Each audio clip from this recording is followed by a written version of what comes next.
Ukrainian forces have managed to stop Russia's advance in the east of Donetsk Oblast and have begun to gradually recapture small areas, the New York Times reports, citing Ukrainian military officials and analysts. Despite the fact that Russia maintains the initiative and carries out dozens of attacks on the Eastern Front every day, its troops have been significantly depleted. More than 15 months of active offensives have led to losses in equipment and manpower. The Ukrainian military, in turn, is using these circumstances to its advantage.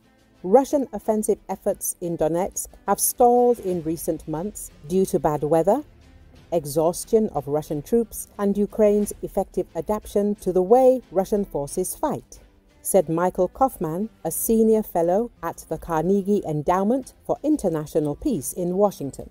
According to him, although it is too early to talk about complete stabilization of the front, the situation has improved significantly thanks to the innovations that Ukraine is using to compensate for the lack of resources. Ukrainian soldiers expect Russian forces to regroup and step up their offensive, especially as US military aid and intelligence sharing are suspended. This could have a significant impact on the course of the fighting. Intelligence sharing will be a major topic at a meeting between Ukrainian and American officials this week, the first high-level face-to-face meeting since the policy disagreements between Presidents Trump and Zelensky at the White House on February the 28th. Zelensky said the talks would take place on Tuesday in Saudi Arabia, with Secretary of State Marco Rubio representing the US. Zelensky also announced a meeting with Crown Prince Mohammed bin Salman. Western military experts and American officials predict that the delay in equipment deliveries will have a significant impact on the situation at the front. At the same time, there is already a lack of intelligence, making it difficult to strike command posts, logistic centers, and concentrations of Russian troops in the rear. The intelligence gap is particularly acute in Russia's Kursk region, where Russian and North Korean troops have stepped up their offensive. Ukraine sees Kursk as a strategic location that could be a powerful tool in potential talks to end the war. Soldiers on the front lines confirm the worsening situation. A senior US defense official, speaking on condition of anonymity, confirmed that the halt in intelligence sharing had limited Ukraine's ability to identify and destroy Russian targets in Kursk. Keith Kellogg, a retired US Army general and US Special Representative to Ukraine, acknowledged that the decision would have a significant impact on Ukraine's actions on the battlefield. Ukraine has proposed a partial ceasefire in air and naval operations, acknowledging that some territories may remain under Russian occupation, while US officials have stressed that the cutoff will continue until Kiev meets certain demands from Washington. The strategically important town of Donetsk has been the site of intense fighting for 8 months. However, in recent days, Ukrainian troops have begun advancing in the Donetsk area, carrying out local counterattacks.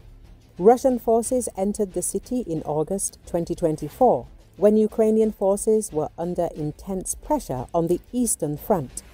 Critical shortages of troops and ammunition, exacerbated by a 6-month delay in American aid, allowed Russia to seize about 1,600 square miles of Ukrainian territory in 2024.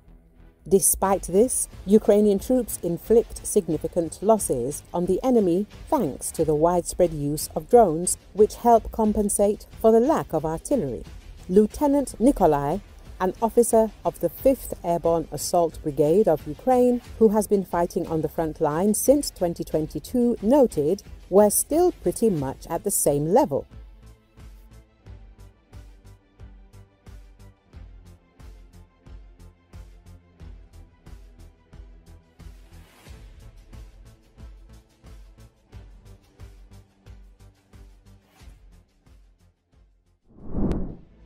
Ukrainian troops have prevented the advance of Russian Army Special Forces towards the city of Sudza in Russia's Kursk region.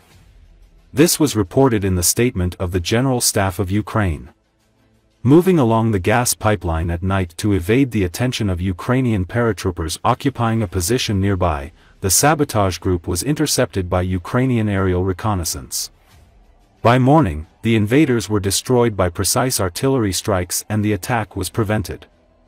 It should be noted that the Russian army has been increasing its attacks on Kursk region for several days and has already managed to take control of several settlements in the region.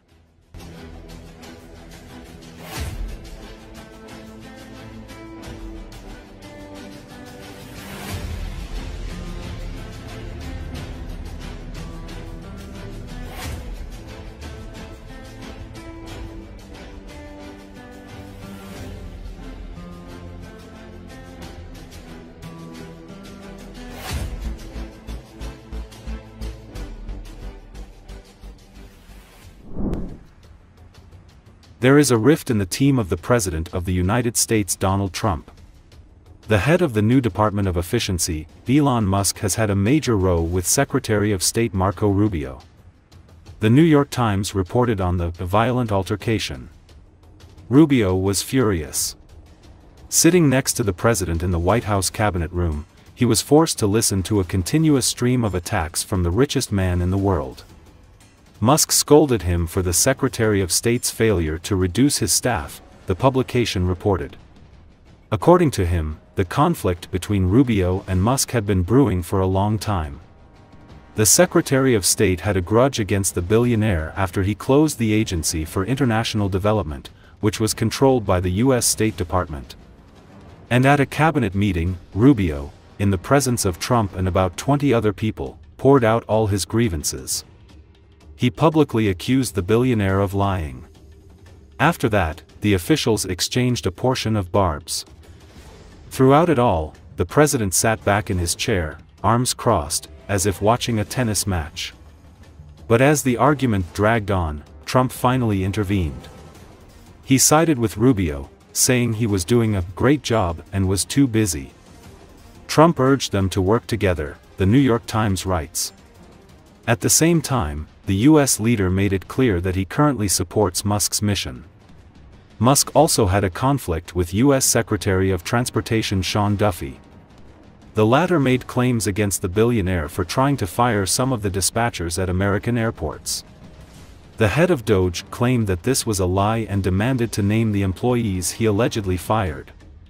The billionaire's overly bold behavior obviously does not please many in Trump's team. Musk has been hit with a wave of criticism, including within the Republican Party. And the U.S. president had to significantly reduce his powers. The DOJ leader can now only provide consultations, and he is no longer allowed to make decisions about dismissing government employees or closing projects.